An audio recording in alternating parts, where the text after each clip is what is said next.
Ukraine's large-scale drone attacks targeting 4 airfields in Russia has alarmed pro-Kremlin media and sent shockwaves across the Russian society. Disillusioned pro-Russian war bloggers and civilians are demanding response to the airstrikes that destroyed 41 aircraft across Russia in the largest-scale Ukrainian attack on Sunday.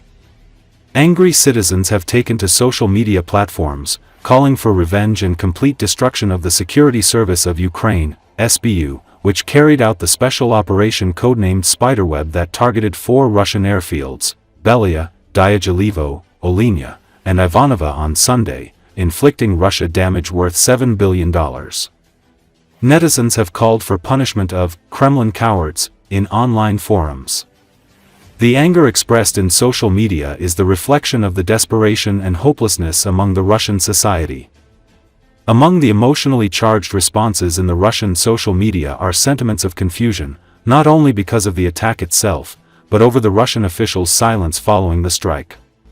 Will our state finally protect us? They're blowing up bridges used by civilian trains. The Kremlin was brought to its knees in front of the whole world yesterday. They took out the strategic bombers beautifully.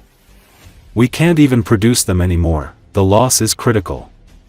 And we haven't even issued a comment. Just silence, one of the netizens wrote. In some social media platforms, the tone shifted from desperation to anger, with some users denying Ukraine's military success and demanding revenge.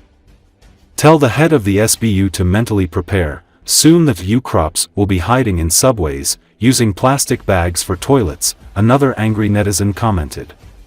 Wiping out the SBU should be the Russian Aerospace Force's top mission now, one netizen commented. Among the 41 destroyed warplanes were 295, 222M3 used in long-range strikes on Russia. Head of SBU Vasyl Malyuk said the Operation Spiderweb was prepared for a year and a half.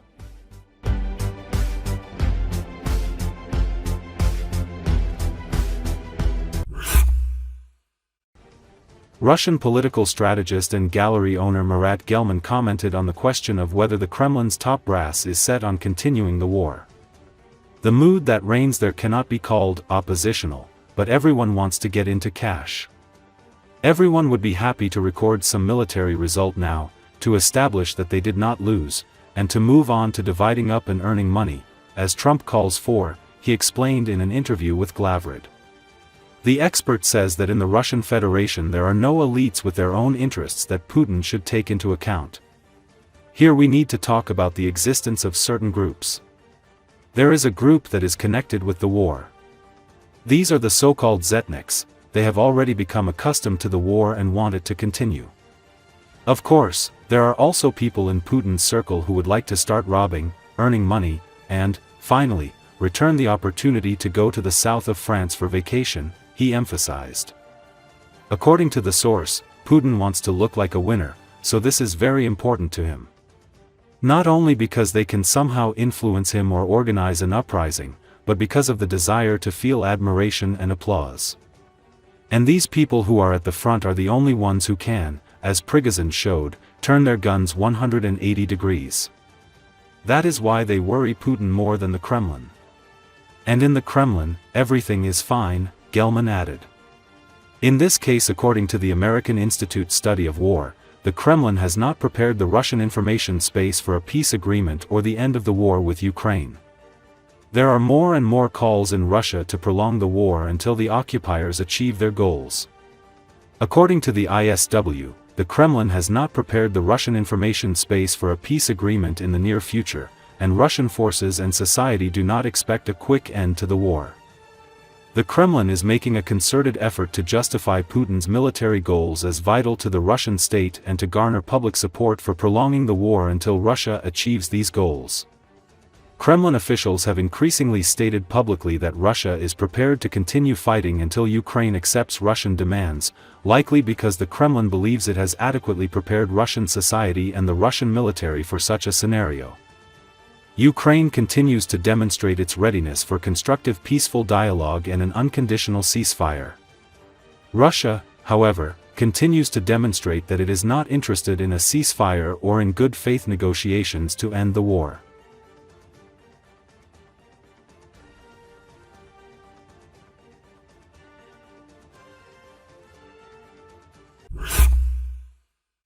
Thousands of tanks have been destroyed by drones in Ukraine, but British military expert Hamish de Bretton-Gordon argues the tank is not obsolete, just outdated.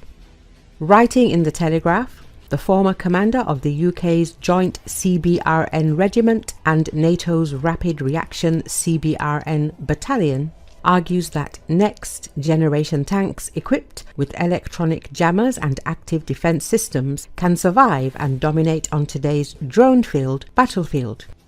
A properly equipped modern tank will survive and win, he writes, pointing to Israel's Merkava tanks, which remain effective even under drone threat. The tanks being destroyed in Ukraine, he notes, are mostly outdated Soviet models. Western forces must not assume the same fate for modern, tech-integrated armor. Sometimes there are reports that Russian army tankers refuse to fight because of Ukrainian drones, but in such cases, severe punishments await them. Victory today often comes down to electronic dominance. Controlling the electromagnetic spectrum, jamming enemy signals while maintaining your own can decide who controls the skies.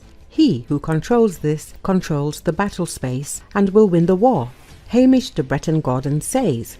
Ukraine has shown how to fight in this space, using tools like Starlink and high-flying relay drones to outmaneuver Russian jamming.